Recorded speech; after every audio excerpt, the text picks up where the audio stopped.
Solo con nuestras voces, hermanos.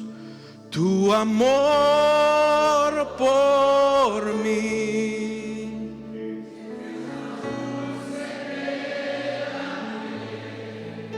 y tu misericordia es nueva cada día. Tu amor por mí es más dulce que la miel y tu misericordia es nueva cada día. Es por eso que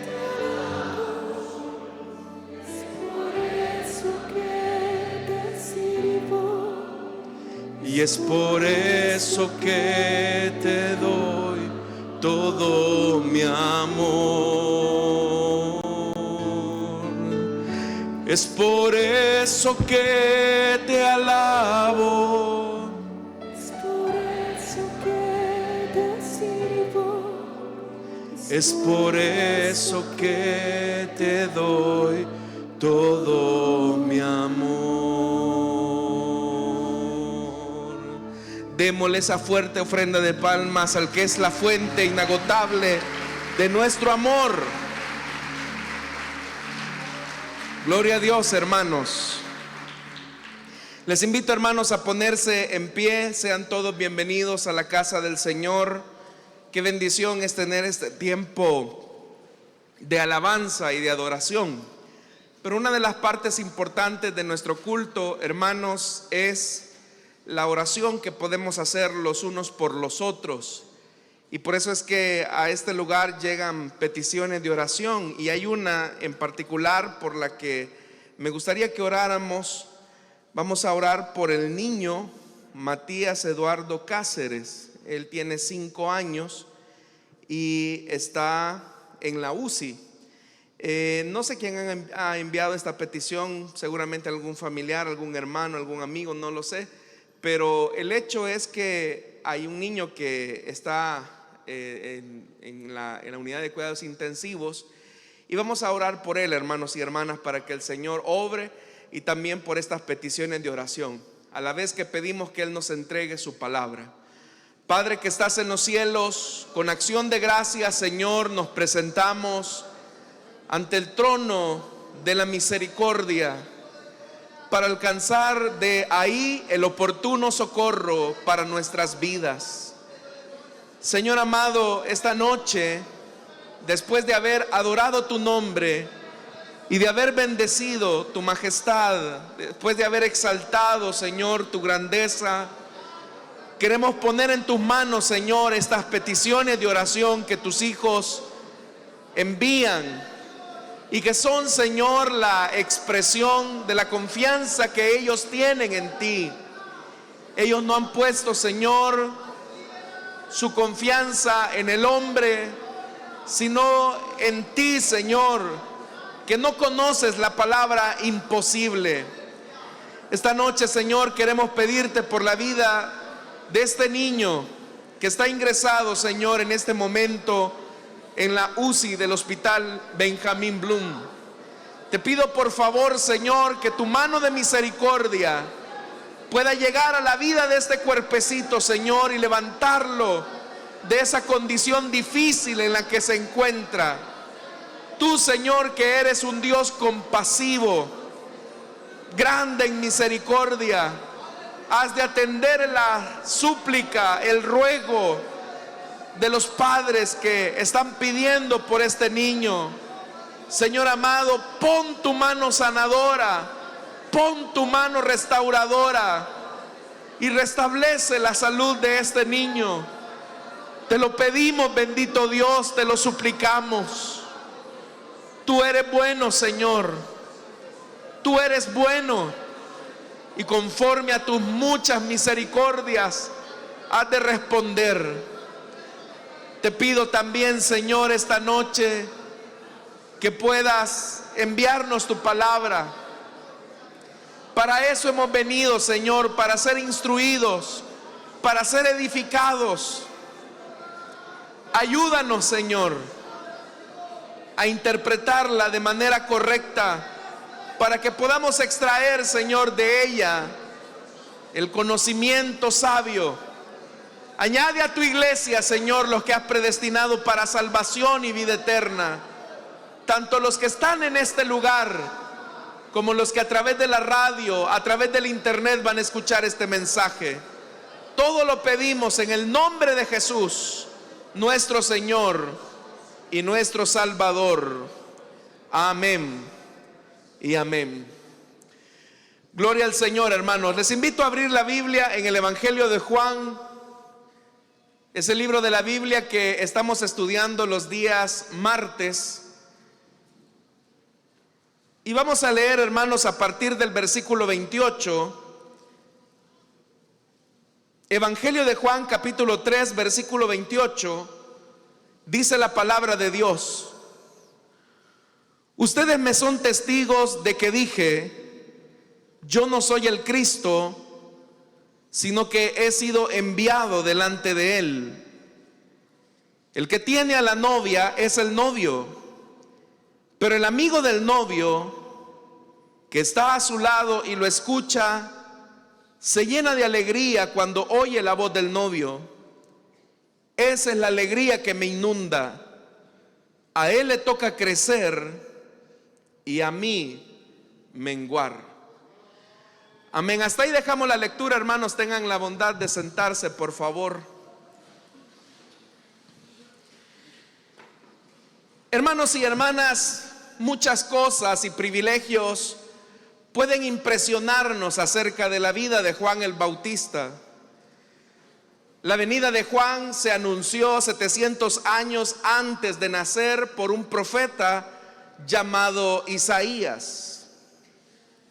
Por si eso fuera poco, el nacimiento de Juan el Bautista también fue milagroso, porque nació de padres ancianos que nunca habían podido tener hijos. Por otra parte, Juan también tenía el privilegio de ser primo del Señor Jesús, ya que sus madres eran familiares. Cuando alcanzó la vida adulta, Juan el Bautista alcanzó mucha popularidad y notoriedad en medio del pueblo. De hecho, que eso es lo que hemos estado estudiando en los últimos días. Básicamente, que la opinión general de todo el pueblo era que Juan el Bautista era un profeta de Dios, era un hombre de Dios. Con todos estos privilegios, con todas estas características de este hombre que vivía solo en el desierto, en la opinión de Juan, el mejor título que podía tener era el de ser amigo del novio o amigo del esposo. Ese título que Juan el Bautista se colocaba a sí mismo es bastante importante, porque Juan el Bautista ha declarado no ser el Cristo. Juan el Bautista también ha declarado no ser el profeta, y Juan el Bautista también ha declarado no ser tampoco Elías. Sin embargo, a pesar de que Juan ha tenido una negativa con estos tres privilegios que podríamos decir que son característicos de la admiración y el respeto que el pueblo judío le tenía a estos hombres, Juan sí se atribuye un título, y es el de Shoshbem, que en el hebreo, hermanos y hermanas, lo que significa es amigo del novio. Pero para que podamos entender por qué Juan el Bautista se atribuye a sí mismo el título de Shoshbem, el amigo del novio o el amigo del esposo, es importante que entendamos cómo se gestaban los matrimonios en la Palestina del siglo I. Tenemos que decir, hermanos, que por lo general no eran los jóvenes los que decidían con quién se querían casar. En realidad, primero podríamos decir que venía el amor. Primero venía el matrimonio y luego venía el amor. Es decir, que la decisión que se tomaba del matrimonio era más, en un primer principio, por voluntad, más que por romance. La decisión que luego, hermanos y hermanas, daría como fruto el amor era lo que le permitía medianamente a los matrimonios de aquella época tener relaciones matrimoniales medianamente estables. Pero ¿cómo se concertaba el matrimonio entre un muchacho y una muchacha? Cuando un muchacho tenía el interés por una joven, no era él el que se encargaba de ir a proponerle el matrimonio, sino que era su shoshbem, era el amigo del novio que negociaba en nombre del pretendiente y del padre con un representante del padre de la novia. Para hacer efectiva dicha negociación, era importante que la familia del muchacho hiciera una serie de compensaciones económicas, debido a que si la muchacha era dada en matrimonio, se consideraba una pérdida para el padre, ya que esa muchacha ya no iba a realizar trabajos domésticos, y con la cesión de la hija en la familia paterna significaba una pérdida para ese hogar. En vista de eso, era que la familia del novio entregaba la primer compensación, que era el mojar. El mojar era precisamente eso, un pago compensatorio, porque esa muchacha ya no iba a laborar más para la familia de su padre, sino que ahora se convertía en la propiedad legítima del que iba a llegar a ser su esposo. Por si eso fuera poco, aparte del mojar, el muchacho tenía que pagar la dote, y esta dote se debía de entregar al padre de la muchacha. Para que nosotros podamos entender, hermanos y hermanas, esta relación, quiero llamar su atención al relato de Génesis capítulo 24, donde el siervo más antiguo de la casa de Abraham sale en búsqueda de novia para el heredero de todas las cosas de Abraham, su hijo Isaac. En ese capítulo 24, hermanos y hermanas, Abraham ya ha envejecido e Isaac tiene 40 años ya. Y Abraham entiende la responsabilidad de que su hijo finalmente contraiga matrimonio. Pero su esposa no debía de ser elegida entre las mujeres cananeas. Así que, hermanos y hermanas, Abraham hace jurar al siervo, a su siervo más viejo en la casa, el amigo del novio, el amigo del padre, para que vaya a buscarle novia a Isaac. Llama la atención, hermanos y hermanas, que en todo ese capítulo 24 de Génesis no se nos menciona el nombre del criado, o dicho en palabras de Juan, no se nos menciona el nombre del amigo del novio. Sin embargo, podemos intuir que era Eliezer.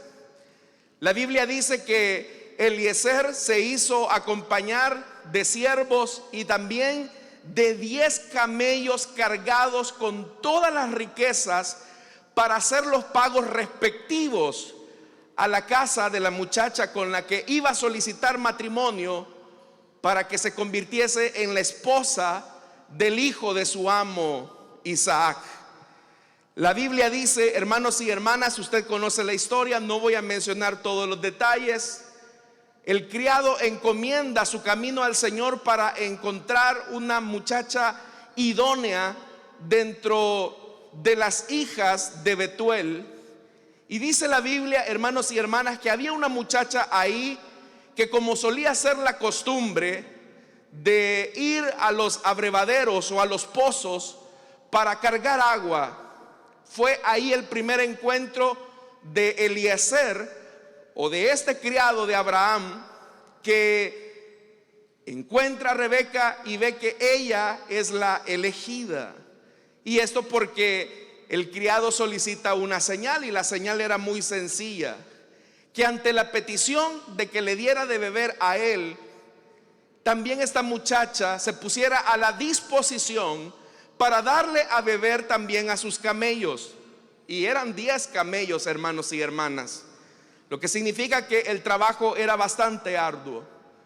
Cuando aquel hombre hace tal solicitud a Rebeca, Rebeca, muy hacendosa, muy trabajadora, no solamente le ofrece agua a aquel hombre, sino que también se ofrece para dar de beber a los 10 camellos. Con eso el criado de Abraham, el amigo del novio, se da cuenta que ella era la muchacha elegida por el Señor.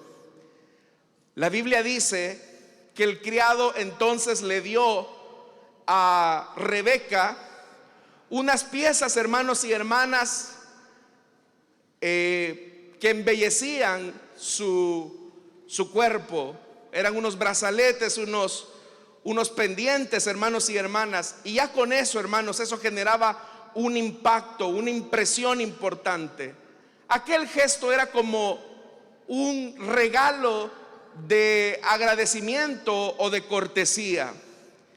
La Biblia dice, hermanos y hermanas, que cuando finalmente Rebeca le dice que es hija de Betuel y que Betuel era descendiente de Nahor, hermano de Abraham, entonces aquel siervo va a la casa de aquella muchacha y dice la Biblia que cuando el criado llega a la casa de Betuel, me llama mucho la atención cómo aquel hombre, cuando le ofrecen de comer, él se identifica a sí mismo como el criado de Abraham. Si usted ha leído todo el capítulo 24 de Génesis, usted va a encontrar que nunca se menciona el nombre del criado. Podemos intuir que era Eliezer, pero en realidad, hermanos y hermanas, no se menciona el nombre del criado. Pero lo que es interesante es que aquel hombre se identifica a sí mismo como el criado de Abraham. Eso es interesante porque el siervo de Abraham impresionó con tal despliegue de riquezas cuando tuvo su encuentro con Rebeca. Aquel criado pudo haber impresionado a aquella muchacha haciéndose pasar por el hijo de su amo. Y sin embargo, él no intenta usurpar esa posición, porque él entiende que es el amigo del novio. Él entiende que es el amigo de quien está representando en ese momento. Es más, cuando le ofrecen comida a ese siervo, él lo que dice es: yo no voy a comer hasta que no les diga quién soy yo. En primer lugar, no vengo en representación mía, sino que vengo en representación de mi amo Abraham y de su hijo Isaac. Y todo lo que ustedes ven acá no es mío, sino que le pertenece totalmente a él. La Biblia dice, hermanos y hermanas, que el hermano de Rebeca ya se había impresionado. Este hermano se llamaba Labán, y dice la Biblia que él se había fijado en el anillo y las pulseras que llevaba su hermana en los brazos. Por eso es que Labán le sale al encuentro y le dice: ¿cómo te vas a quedar allá afuera? Por favor, pasa, entra. Labán en realidad se dejó impresionar por las riquezas de aquel beduino. Pero me llama mucho la atención la honestidad de aquel siervo en decir: esto que ustedes están viendo y por lo cual quizás Labán se deja impresionar, no es mío. Yo simplemente soy el criado de Abraham y vengo en representación de Abraham y vengo en representación de Isaac. Es decir, que aquel criado era el amigo del novio. Eso es importante, porque análogamente Juan el Bautista también se ha presentado de la misma manera. En el versículo 28, donde comenzamos la lectura, él dice: ustedes me son testigos de que dije: yo no soy el Cristo, sino que he sido enviado delante de él. He sido enviado delante de él. Así como el criado de Abraham fue delante de Isaac para conseguirle novia al heredero, así también Juan el Bautista va adelante a conseguirle novia al Mesías. pero él claramente define su posición y él dice: yo no soy el Cristo, yo solamente soy el criado que he sido enviado delante de él. Y vea lo que dice más adelante Juan el Bautista, y él pone en perspectiva, hermanos y hermanas, la condición real. El que se casa con la novia es el novio. El que se casa con la novia es el novio. Vamos a poner las cosas en perspectiva adecuada. Yo solo soy, más adelante lo va a decir, yo solamente soy el amigo del novio, pero no soy el novio. Les decía, mis amados hermanos, que en las costumbres de la época, entre el desposorio y la boda nupcial, el desposorio era el compromiso formal que se establecía entre ambas familias. Y en ese periodo, el novio se preparaba para recibir a su esposa. Por eso es que ustedes van a entender más adelante, siempre en este mismo evangelio de Juan, cuando Jesús dijo: no se turbe vuestro corazón, creéis en Dios, creéis también en mí. En la casa de mi Padre muchas moradas hay. Si así no fuera, yo os lo hubiera dicho. Voy pues a preparar lugar para vosotros. Oiga, el Mesías, el novio, está diciendo: voy pues a preparar lugar para vosotros. Si yo me voy, os prepararé lugar. Y vendré otra vez. Es Jesús como novio hablando. Y os tomaré a mí mismo, para que donde yo estoy, vosotros también estéis. Jesús estaba diciendo entonces que él se iba a preparar casa para su novia. Significa, hermanos y hermanas, que el momento en el que estamos viviendo actualmente es el del desposorio. Estamos entre el desposorio y la boda nupcial. El intermedio, hermanos y hermanas, donde esperamos el regreso de nuestro novio que se convertirá en nuestro esposo. Todos sabemos que el novio es Jesús y la novia es la iglesia. ¿Cuántos sabemos eso, hermanos y hermanas? Pero significa que los que nos relacionamos con la novia, con la iglesia, nos convertimos también automáticamente, como Juan el Bautista, en amigos del novio. Somos el Shoshben. Todo aquel que sirve en cualquier área a la iglesia es amigo del novio. Al hablar acerca de esto, del amigo del novio, el amigo del novio es una figura muy especial dentro de la cultura hebrea, porque el amigo del novio tenía la responsabilidad de preparar no solamente los detalles de la ceremonia nupcial, sino que el amigo del novio en cierta forma preparaba la novia para su novio. Eso fue lo que hizo también el criado de Abraham con Rebeca. El criado de Abraham preparó a Rebeca para su encuentro con Isaac. Significa, hermanos, que ser amigo del esposo o amigo del novio no es simplemente ser el administrador de un ministerio. Tenemos la santa tarea, todos los que estamos acá, de custodiar a la iglesia. Todos los que estamos sirviendo a la iglesia somos llamados a preparar a la novia para el encuentro con su novio. Significa entonces que en cierta forma, al igual que Juan el Bautista, también nosotros somos amigos del novio. Y acá es donde es importante que entendamos cómo es la relación de Jesús con su amada. Porque si entendemos cómo es la relación de Jesús con la iglesia, vamos a comprender cuál es nuestra posición en este asunto. Posición que Juan el Bautista supo entender. Para comenzar, hermanos y hermanas, Jesús nunca llama a la iglesia socia o sirvienta. Para Jesús no es un asunto administrativo, porque alguien puede pensar que esto de la iglesia, esto del ministerio, es una cuestión administrativa o empresarial. Y no es así. No es un asunto de leyes. Jesús está emocionalmente comprometido con la iglesia. Jesús está volcado emocionalmente por su iglesia. Jesús no derramó su sangre en el madero para levantar una empresa, sino que Jesús derramó su sangre por amor a su esposa.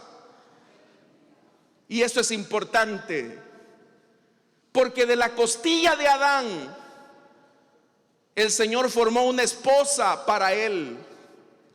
Pero del costado del Señor, Él formó a su iglesia. Significa, mis amados hermanos y hermanas, que esto del ministerio y de la iglesia no es una cuestión empresarial, no es algo a lo que debemos de llegar por arribismo, sino que debemos de entender que tratar con la iglesia, ser amigos del novio, nos implicará también a nosotros envolvernos emocionalmente en la tarea que nos ha encomendado. Por eso le voy a decir algo: no hable mal de la esposa de Jesús, porque aun cuando ella no es perfecta, al igual que usted, la iglesia es la amada del Señor. Y muchas veces nos cuesta a nosotros entender eso. Nos cuesta entender a nosotros que la iglesia es la amada del Señor, y que todos los que nos relacionamos con la iglesia somos amigos del novio. Entonces, ¿cómo podemos llegar a ser un buen amigo del esposo y un buen custodio de la novia? En primer lugar, hermanos y hermanas, el amigo del novio debe de tomarse la tarea del cuidado de la iglesia de manera muy personal. Jesús espera que todos nosotros cuidemos de la iglesia, de su amada, de la misma forma en que Él lo hace. Él no quiere que nosotros nos profesionalicemos en lo que hacemos, porque es fácil ser servidor en una iglesia y desligarnos emocionalmente de la tarea que nos ha sido asignada. Es fácil que sirvamos en una iglesia, pero donde no volcamos nuestras emociones y nuestros sentimientos hacia la iglesia. Es fácil hacer cosas para el Señor sin el corazón, y por lo tanto será mucho más fácil maltratar o denigrar a la amada del Señor. Si tú y yo somos amigos del novio, Él quiere que nos involucremos emocionalmente tanto como Él lo hizo al punto de llegar a la cruz. Usted sabe que el que es profesional lo mueve el interés del crecimiento económico, la reputación de hacerse un buen nombre, y en muchas ocasiones el servir dentro de una iglesia es sinónimo de estatus o de poder o de que me vean. Pero el que de verdad es amigo del novio es movido por la lealtad a su Señor. Lo que pide Jesús de nosotros, hermanos y hermanas, es lealtad y fidelidad. El Señor a nosotros no nos llamó a tener éxito empresarial, sino que nos llamó a que seamos fieles a lo que se nos encomendó. Alguien que está involucrado emocionalmente está dispuesto a grandes sacrificios. Hágase la pregunta, hermanos y hermanas: ¿dónde se sacrifica alguien más? ¿Cuando es un asalariado o cuando el negocio es propio? ¿Quién se sacrifica más por un negocio, hermanos y hermanas? ¿El asalariado o aquel que ha levantado ese negocio? Obviamente que el segundo. Si nosotros somos amigos del novio por interés, por salario, si nosotros somos asalariados, lo primero que vamos a exigir son nuestros derechos y no vamos a reconocer con amor nuestros deberes. Jesús lo dijo de una manera magistral siempre en este Evangelio de Juan, cuando él, hablando acerca de la relación de pastor y oveja, él decía: mas el asalariado, y que no es el pastor, de quien no son propias las ovejas, ve venir al lobo y deja las ovejas y huye. El lobo las arrebata y las dispersa. Y Jesús dijo: ¿saben por qué actúa así un asalariado? Precisamente por eso, porque es asalariado y las ovejas no le importan. Cuando viene la prueba, es cuando se pone a prueba quién es asalariado y quién está emocionalmente involucrado con la amada del Señor.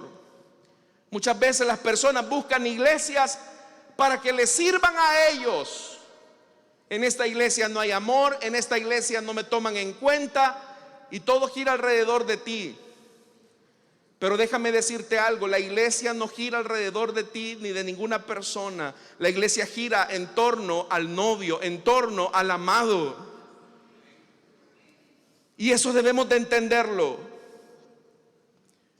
Cuando Dios buscó el sustituto de Saúl, usted conoce a David, buscó a alguien que estuviera dispuesto a tomar sacrificios, incluidos la vida misma. Y ese fue David. Cuando aquel muchachillo se presentó frente al rey, él le dijo: mire, Señor, no tiene por qué temer por ese gigante, porque cuando una oveja de mi padre era arrebatada, yo me daba duro con el oso y el león. David estaba tan comprometido con las ovejas de su padre que era capaz de dar su vida por esas ovejas. ¿Cómo demostramos, hermanos y hermanas, que nosotros también somos amigos del novio? Solamente cuando hacemos grandes sacrificios y asumimos la responsabilidad, no exigiendo primero nuestros derechos, sino comprometiéndonos emocionalmente con Jesús.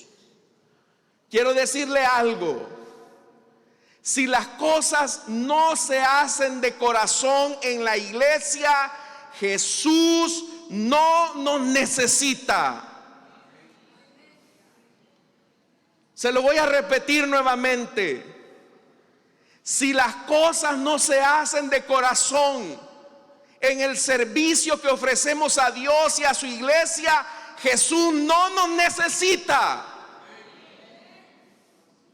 Él necesita un amigo en quien le pueda confiar la honrosa tarea de cuidar a su amada por la que murió en la cruz. Si no hay corazón en esto, es mejor que depongamos nuestro privilegio. Si no hay amor en lo que hacemos y lo único que prima es un interés egoísta, que me vean cómo se me ve el uniforme. Jesús no nos necesita, porque Él necesita que nosotros estemos comprometidos con la amada tanto como Él lo estuvo. Segunda característica para llegar a ser amigo del novio: la función del amigo del novio es despertar el deseo en el corazón de la novia hacia el novio. Recuerde, nos encontramos desposados. Hay distancia entre el novio y la novia. Y una de las asignaciones que se le daba al amigo del novio era hablar de las virtudes del novio. Era recordarle a la novia lo hermoso, bello, agradable, valeroso que es su novio. ¿Por qué? para que ella recuerde quién es el novio y para que el corazón de la novia siempre esté volcado hacia el novio. Y esto nos lleva, hermanos y hermanas, a un punto muy importante.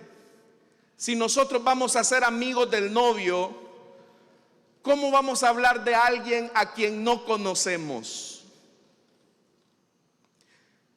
Hemos estado hablando en conferencias celulares anteriores que nuestra tarea es hacer discípulos. Y esto no es algo mecánico. Para ser discípulos necesitamos conocer a Jesús. Por eso, hermanos y hermanas, nuestra tarea como amigos del novio es que la novia se enamore más de Jesús. Nuestra tarea no es entretener a la iglesia. Nuestra tarea no es, hermanos y hermanas, ofrecerle algún show de entretenimiento mientras espera a su novio. Es fácil que caigamos en la tentación de hacerle muchas actividades a la esposa, a la iglesia, y haciendo tantas actividades para la iglesia, para entretener a la iglesia, nosotros comenzamos a descuidar nuestra comunión con el esposo. Y es ahí donde las cosas se pueden contaminar. ¿Sabe cuál es la tarea de los que somos amigos del novio? Es que se nos pegue el olor del novio y la novia pueda oler el perfume de su amado. ¿Y por qué tenemos que hacer esto? ¿Por qué el amigo del novio tiene que recordarle a la novia: tu novio es señalado entre 10,000? Tu novio es hermoso. ¿Sabe por qué? Porque la novia es muy distraída y es muy fácil que ella vea hacia otras direcciones. El apóstol Pablo, consciente de esto, cuando escribía su carta a los Corintios, él decía, oiga lo que decía Pablo en la segunda carta a los Corintios: el celo que siento por ustedes proviene de Dios. El celo que siento por ustedes proviene de Dios, pues los tengo prometidos a un solo esposo, que es Cristo, para presentárselos como una virgen pura. Pablo había entendido que su función como amigo del novio era preservar la pureza de la novia. Pero el mismo apóstol Pablo dice: pero me temo que así como la serpiente con su astucia engañó a Eva, los pensamientos de ustedes sean desviados de un compromiso puro y sincero con Cristo. Vea lo que Pablo está diciendo. Es muy fácil que la iglesia se distraiga. Cuando la novia comienza a ver hacia otras direcciones, corre el inmenso peligro de perder su pasión por el novio. Porque es ahí, en ese momento, cuando la novia comienza a clavar un ídolo en su corazón y ya su amor no está dirigido hacia su novio, sino que hacia su ídolo. Si nosotros, hermanos y hermanas, nos llamamos también amigos del novio, nuestra función siempre será interponernos entre esos falsos amantes y la novia del Señor. Nuestra tarea siempre será que la novia mire a Cristo, mire a Cristo. Por eso es que la Biblia dice: puestos los ojos en Jesús, ¿qué dice? El autor y consumador de nuestra fe. Tiene que poner la mirada en su novio. Entonces, una de las características del amigo del novio es que la novia vea siempre al novio mientras espera. Por eso es que el versículo 29 dice: y el amigo del novio que está a su lado y lo escucha, se llena de alegría cuando oye la voz del novio. El amigo del novio se alegra porque el novio viene por su novia. Si nosotros, hermanos y hermanas, somos amigos del novio, debemos de entender que no somos los protagonistas de esta historia de amor. Debido a que nuestro novio o el novio de la iglesia se ha marchado y no sabemos cuándo regresará, corremos también otro peligro, y es que la novia se termine enamorando de nosotros. Si la novia se termina enamorando del amigo del novio, eso es traición. Si la novia pone sus sentimientos y sus emociones en el amigo del novio, eso es traición. Ya le dije, mis amados hermanos, nuestra misión como amigos del novio, así como Juan el Bautista, es ser catalizadores del romance entre Jesús y la iglesia. Pero siempre va a existir una tentación, y es que nosotros querramos hacer interferencia entre el novio y la novia. Y si comenzamos a hacer eso, nos podemos convertir en enemigos del novio si entramos en competencia con él. Si te conviertes en su competencia, en la competencia de Jesús, tu amistad se convierte en enemistad. Y todos los privilegios que teníamos como amigos se convierten en juicio, porque hemos cruzado la línea que teníamos que respetar siempre.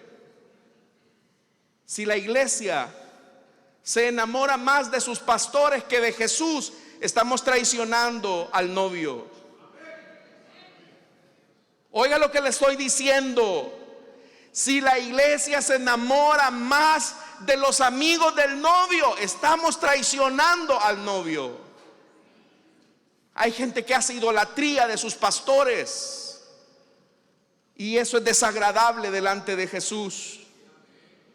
No importa, mis amados hermanos y hermanas, lo que la iglesia piense de nosotros, los que somos amigos del novio. Lo que importa es lo que Jesús piense de nosotros, porque a Él le vamos a dar cuenta. ¿Qué hubiese pasado si en el camino entre la casa de Betuel a la tierra de Canaán, Rebeca se hubiese enamorado del criado de Abraham?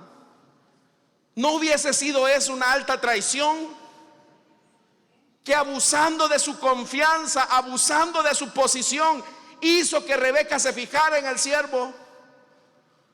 Pero lamentablemente, mis amados hermanos, muchos que fueron llamados para convertirse en amigos del novio han cruzado ya esa línea. Pareciera ser que hoy la iglesia rinde un culto a la personalidad de sus ministros, de lo que hacen. Y hoy muchas veces la mayor referencia es lo que dijo mi pastor, lo que dijo mi pastor, lo que dijo mi hermano. Eso no importa acá. Aquí lo que importa es lo que dice esta bendita palabra, hermanos y hermanas. Eso es lo importante.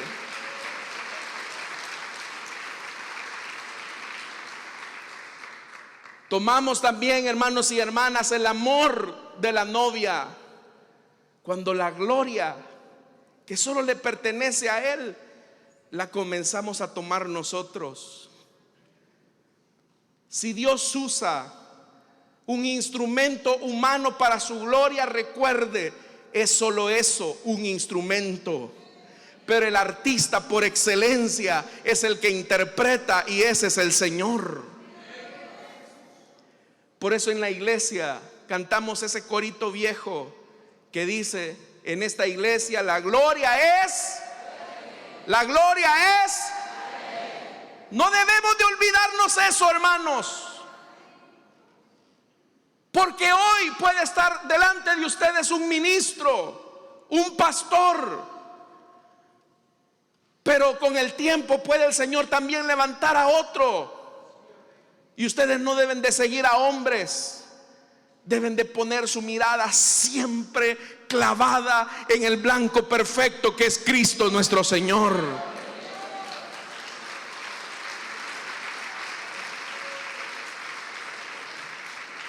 si somos amigos del novio. A mí me alegra, o nos debería de alegrar, que el novio finalmente se está acercando a su novia. Vea lo que dice el versículo 29. Y el amigo del novio que está a su lado, porque el amigo del novio está cerca del novio, lo escucha, se llena de alegría cuando oye la voz del novio, porque dice: ya se están acercando. Y qué ojos más hermosos tiene la novia hacia su novio. Y el amigo del novio solamente se tiene que ir retirando y retirando para que la mirada de la iglesia con Jesús se crucen. Pero lo peligroso sería que la iglesia deje de ver a su novio por poner su mirada en el amigo del novio. Y eso, como les repito, sería alta traición. Por eso dice el verso 29 en la parte final: esa es la alegría que me inunda, dice Juan, que los corazones de ambos están flechados el uno por el otro.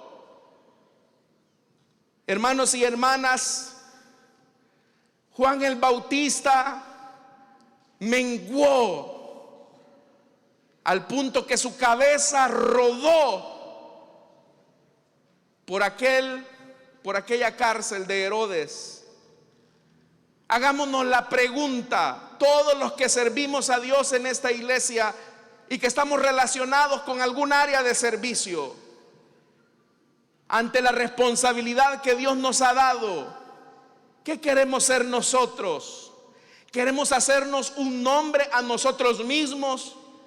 Que digan: qué pastorón el que tenemos. Es que el supervisor que tenemos, no hombre, ese es una estrella.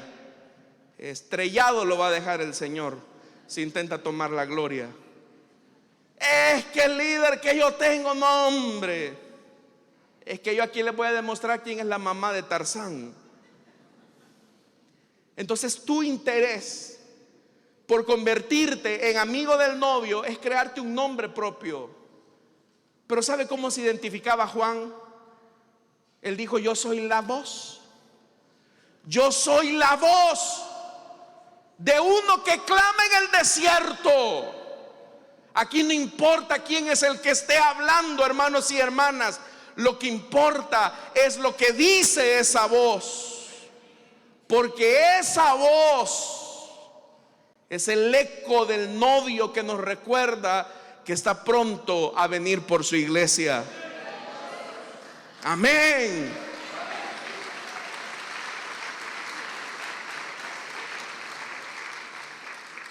Si después del culto usted sale hablando de los músicos, del pastor, de los servidores y no de Jesús, estamos traicionando el evangelio. Por eso, mis amados hermanos y hermanas,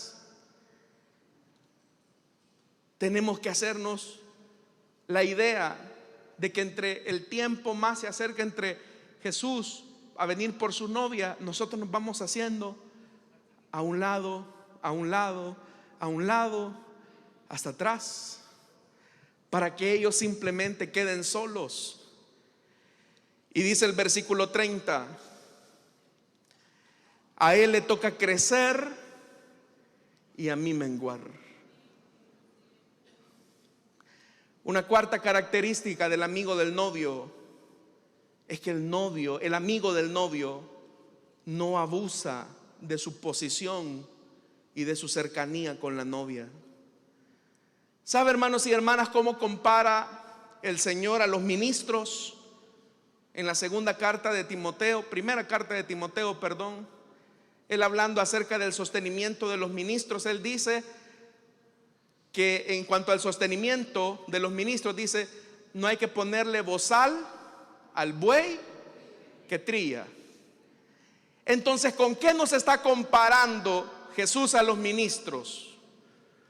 Con bueyes. Pero ¿sabe cuál es la diferencia entre el buey y el toro?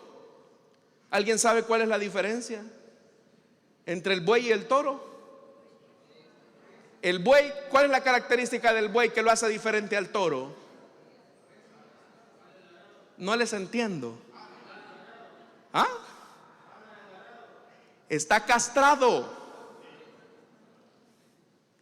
La diferencia entre el buey y el toro es que el buey está castrado.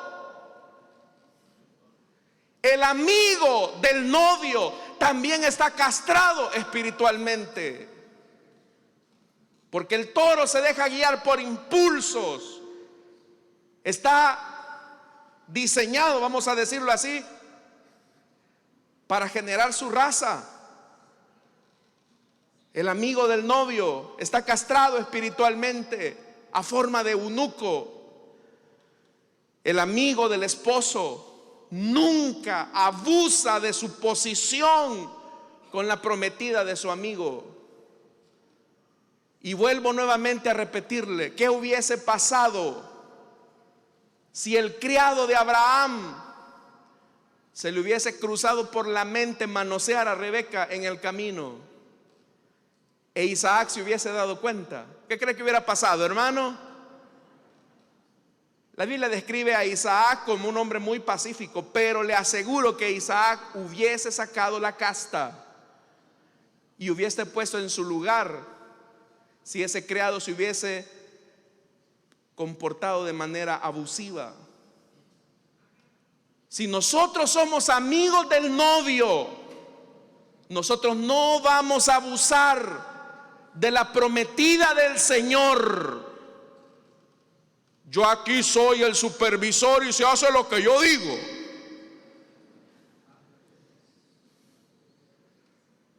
¿Y usted qué está haciendo? ¿Por qué va a otra iglesia? ¿Qué le pasa? Y comenzar a maltratar a la gente. Hay gente a que en medio le ponen una corbata de color y se nos sube, hermano. Y comienzan a maltratar a la iglesia.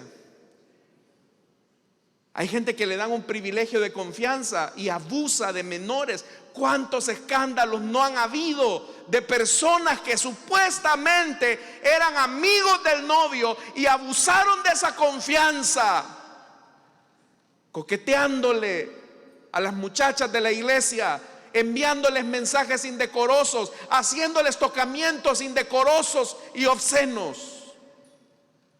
¿No es eso un abuso? Y es un abuso de confianza.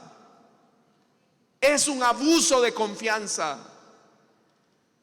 Y al hablar acerca de esos abusivos, Jesús dijo algo. ¿Quién es el mayor? ¿Quién es el mayordomo fiel y prudente al cual su Señor pondrá sobre su casa para que a tiempo les dé su ración?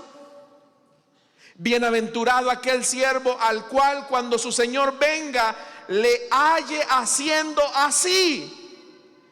En verdad os digo que le pondrá sobre todos sus bienes.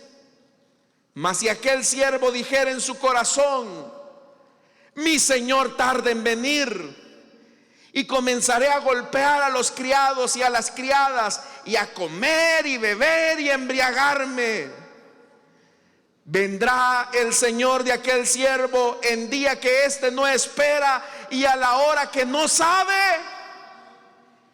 y lo castigará duramente y lo pondrá con los infieles. Tú no puedes abusar de tu posición, porque entre más alta es la posición que Dios te ha conferido como amigo del novio, mayor es tu responsabilidad de servicio con el Señor y con esa novia. Por eso, hermanos y hermanas, no olvidemos nuestra posición. Somos amigos del novio. Y Jesús dijo esto con lo que termino. Juan dijo esto con lo que termino. Verso 30. A Jesús le toca crecer. Si la novia se enamora más de Jesús, eso es lo que debe ser.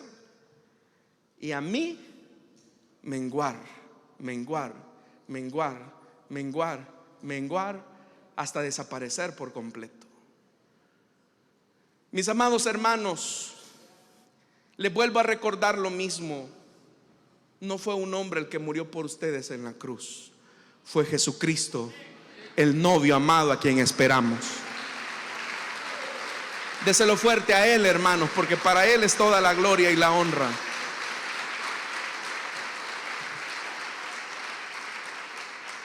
Vamos a orar, vamos a cerrar nuestros ojos.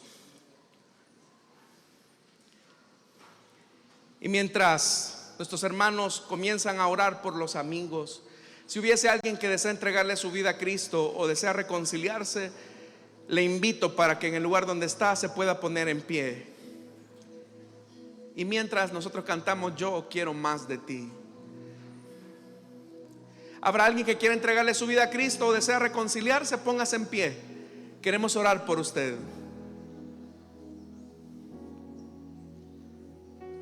¿Habrá alguien? Tú puedes ser parte de la novia al creer en Jesús. ¿Tú quieres que tus pecados sean perdonados? Ponte en pie. ¿Quieres reconciliarte? Ponte en pie. Ahí habrá un hermano, una hermana que te va a ayudar muy gustosamente hasta este lugar para que puedas orar. ¿Habrá alguien?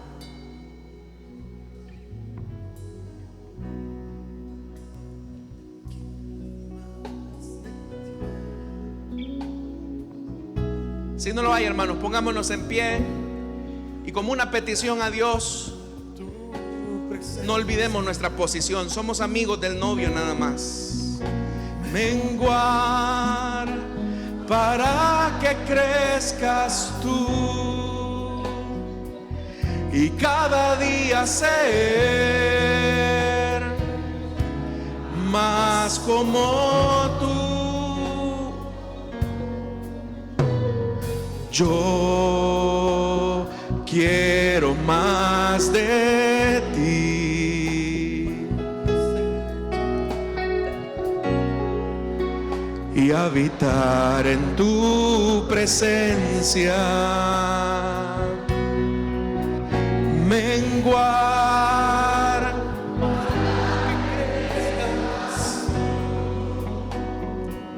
y cada día ser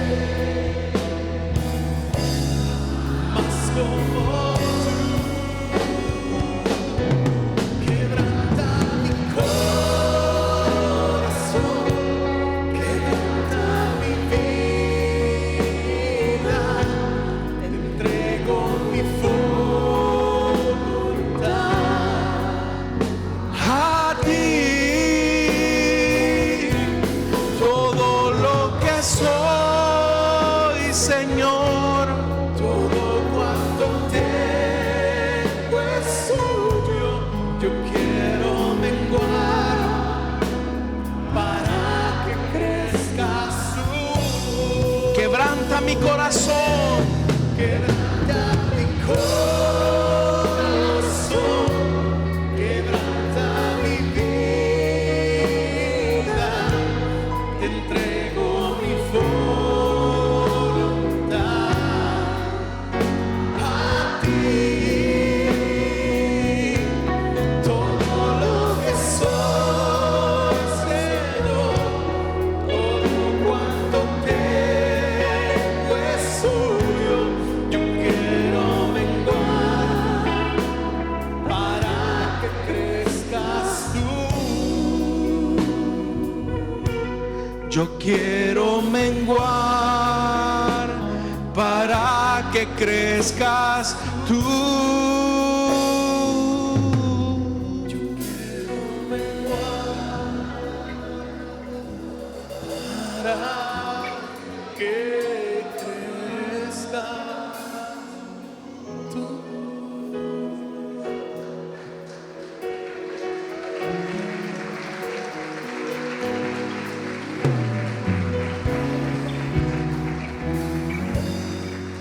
Señor, somos conscientes que somos tus amigos y que nuestra tarea es que la iglesia se enamore más de ti. Nosotros, Señor, como el criado de Abraham, solamente te representamos. Ayúdanos para que tu olor se nos pegue y tu iglesia, tu novia, tu prometida, perciba el aroma de Cristo crucificado. Ayúdanos, Señor amado, a interponernos en medio de cualquier intento de romance entre la iglesia y otro ídolo.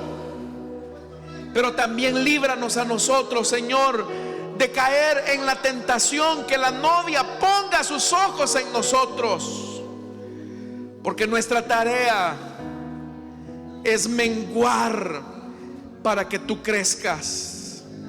Señor amado, esta es la iglesia por la que moriste en la cruz. Somos parte de esa iglesia. Señor amado, que esta iglesia te ame, que esta iglesia pueda poner sus ojos siempre en ti, que te obedezcan, Señor, que amen tu palabra, que se deleiten en tu presencia, que pongan siempre su mirada no en los hombres, sino en ti, Señor. Que pongan siempre su corazón en lo que hacen para alabanza y gloria de tu nombre. Haz de esta congregación un pueblo obediente a tu palabra. Haz de esta congregación, Señor, un pueblo que te ame. Que te ame, Señor, profundamente. Que lo que hagan, Señor, lo hagan para honra de tu nombre. Ruego, Señor amado, para que toques esta iglesia y te amen, Señor, te amen profundamente. Que te puedan amar, que te puedan amar. Te lo pido, Señor. Ayúdanos, Señor, a amarte como tú lo hiciste. A ti sea toda la gloria y la alabanza. Gracias, Señor. Oramos también, Padre, por nuestras ofrendas, nuestros diezmos. Señor amado, no te damos por compromiso, no te damos por tristeza, sino con gratitud y generosidad. Bendice a tu pueblo, Señor, en el nombre de Jesús. Amén y amén. Démosle fuertes ofrenda de palmas a nuestro Dios, hermanos. Gloria al Señor. Pueden sentarse.